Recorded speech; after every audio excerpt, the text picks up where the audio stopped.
እመኝ ነበር። የከፋብንን ቀን እንብለጥ፣ መዳን ነው የሚያዘልቅ። እንታከም፣ እንታረቅ፣ ይቅርታ። ሰላም ሰላም ቤተሰቦች እንዴት ናችሁልኝ? በያላችሁበት ዓለም ዳርቻ ሰላማችሁ ይብዛ። ያው የነገር መጀመሪያ ሰላም ነውና ሰላም ብለን እንጀምራለን። ሰላም ግን አጥተናል። ዛሬ ኪዳነ ምሕረት ናት። ኪድዬ የምወድሽ እናቴ ኪዳነ ምሕረትዬ የኔ እናት የኔ ሰሚ፣ ዛሬ ኪዳነ ምሕረት ደርሼ መጥቻለሁ። ገና አሁን እየገባው ነው፣ የሚገርማችሁ ነገር ማለት ነው። እና በዕለተ ቀንሽ ዛሬ መልካም ዜናን እንደምታሰሚኝ ትልቅ ተስፋ አለኝ። ዛሬ የእውነት እኔ በጣም ብዙ የህይወት ሩጫ ያለብኝ ሰው ነኝ። ግን ከራሴ የህይወት ሩጫ በላይ የነሱ አሁን ያሉበት ሁኔታ አሳስቦኛል በጣም። እግዚአብሔርን ነው ምላችሁ። በጣም በጣም ከሚገባው በላይ በተለይ ትላንትና ማታ ጀምሮ በጣም ነው የከፋኝ እውነት። በቃ የሆነ ራሴን ለመቆጣጠር ምናምን እየሞከርኩ ነው፣ ግን በቃ በጣም ነው ሆድ የሚብሰው። ማለት ይሆናል ያላላችሁት ነገር ሲሆን፣ በዛ ላይ ደግሞ እዚህ ጋር የኛ ወጥቶ ማልቀስ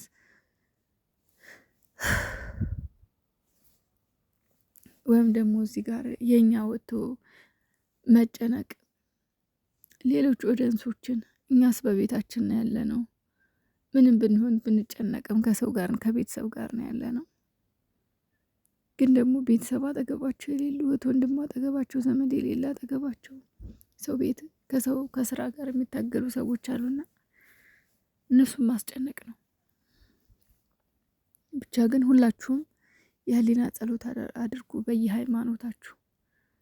እነዚህ ሁለት እንቁዎች፣ እነዚህ ሁለት ልጆች፣ እነዚህ ሁለት ትናንሾች፣ እነዚህ ሁለት ታዳጊዎች ምንም በማያውቁት በማይረባ ፕራንክ ሰበብ ወዳልሆነ ቦታ እንዳሄዱ እመቤቴ ቅድስት ኪዳነ ምሕረት የእውነት ለስለትሽ አብቂኝ። በቃ የዛሬን ብቻ ይህንን ብቻ ክፉ ቀን የመጣው አሁን ነው፣ ከዛሬውም የበለጠ መጥፎ ቀን እና እባክሽ ይህን ቀን አሳልፊው። ከዛ ባለፈ አይዟችሁ። ሀይሚና ብሩኬ እንደማይለያዩ እናውቃለን። ምክንያቱም ሁለት ቀን ወይም አንድ ቀን መኳረፍ ምንም ማለት አይደለም። ምክንያቱም ሁሉም በየጓዳው ሳምንት የሚኳረፍ አለ። እነሱ ሶሻል ላይፍ ስለሆነ ነው። እና እነሱ ዛሬ ቢኳረፉ ሌላው ቢቀር እሙሽ እያለች ወንድሞቻቸው አሉ፣ ይመጣሉ፣ መሌ ይመጣሉ ብሏል አዲስ አበባ። በበቀደሙ ቪዲዮ ሰምጣችሁት በደንብ አስተውላችሁ ከሆነ ነገሩን ተነጋግራችሁ ማትፈቱት ከሆነ አዲስ አበባ እመጣለሁ፣ ከመጣሁ ደግሞ ያው አለቃችሁም ብሎ ተቆጥቷቸዋል። ስለዚህ መሌ ይመጣል። በፍጹም የማይስተካከል ነገር ከሆነ መሌም ይመጣል። ሙሽዬም ዝም አትልም፣ ማንም ዝም አይልምና ተኮራረፉ ማለት ደግሞ ተጣሉ ማለት አይደለም። እነሱ የሰው ሴራ ስላለበት ነው፣ የሰው እጅ ስላለበት ነው። ሰው ነው እንደዚህ እንዲሆኑ ያደረጋቸው። እናንተ ብዙ ያልገባችሁ ነገር አለ ቤተሰቦች። እኛ እዚህ ጋር ወጥተን ስንናገር በምክንያት ብዙ ነገሮች የሚያዙ ነገሮች ስላሉ ነው። ማንም ሰው ዝም ብሎ ከመሬት ተነስቶ ፍስ አድርጎ ሊያወራ አይችልም። ውዶቼ እባካችሁ ተረዱ። እነዚህ ልጆች መለያየት የለባቸውም። በጣም ከባድ ነው። በማያውቁት ነገር ለምን ይለያዩ? በቃ ሀይሚዬ መንቃት አለብሽ፣ ብሩኬ መንቃት አለበት በቃ። እና በጣም ነው ያዘንኩት እኔ፣ ውስጤ በጣም ነው የተረበሸብኝ። ለፍጽም ጽፌለታለሁ። ዞሮ ዞሮ ያው በኢንስታግራም እና በቲክቶክ ነው እንጂ በስልክ የፍጽን ስልክ አላውቀውም በነገራችን ላይ። እና አጠገባቸው ያለው ደግሞ ጆሲ ነው። ጆሲ ያው ሰሞኑን ያወራኝ ነበር። ትላንትና ግን ማታ ላይ በተለይ ስደውልለት አያነሳም። ያው ያልተመቸው አጋጣሚ ይኖራል። እሱም ቴክስት አድርጌያለሁ። ከዛ ባለፈ ፈጣሪ ያገናኘውም ሰው አይለየውም። ምናልባት ፈተና ሊበዛ ይችላል፣ ስቃይ ሊበዛ ይችላል፣ ብዙ ውጣ ውረድ ሊኖር ይችላል። ፈጣሪ ያጣመረውን ሰው በፍጹም አይለየውም።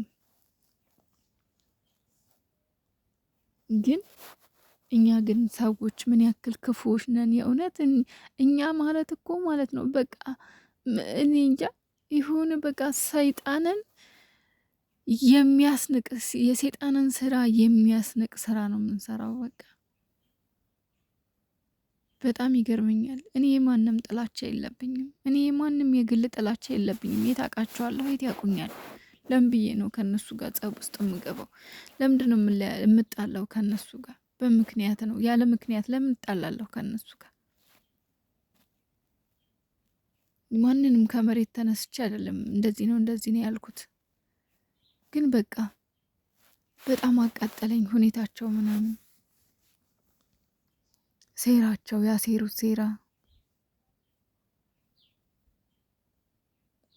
ዛሬ እውነት ቅድስት ኪዳነ ምሕረት አዲስ ነገር እንደምታሰሚኝ ተስፋ አለኝ።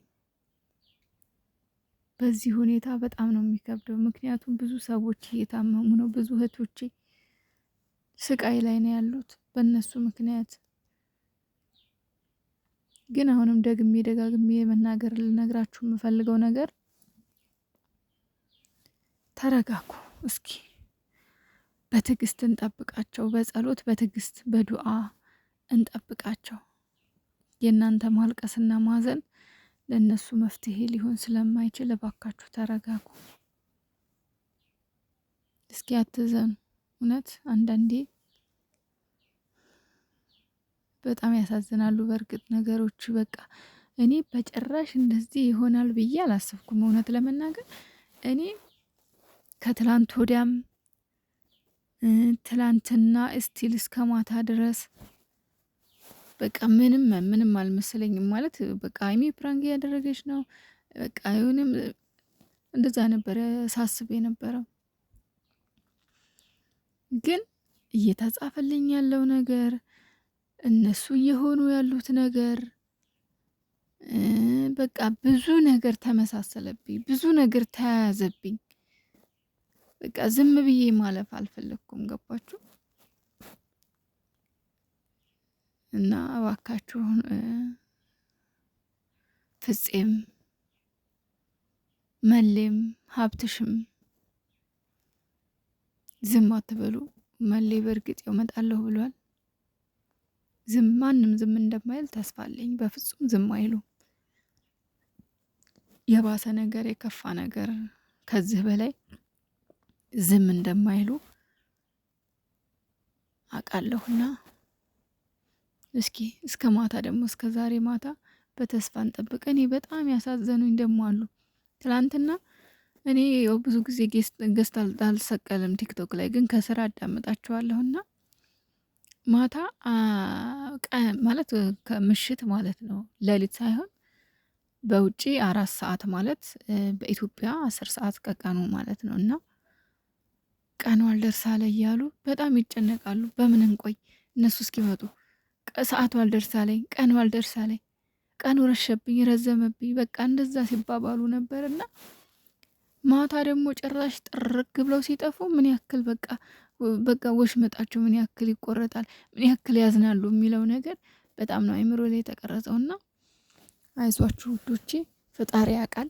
መብርሃን አለች። ቅድስት ኪዳነ ምሕረትዬ ደግሞ አታሳፍረኝም።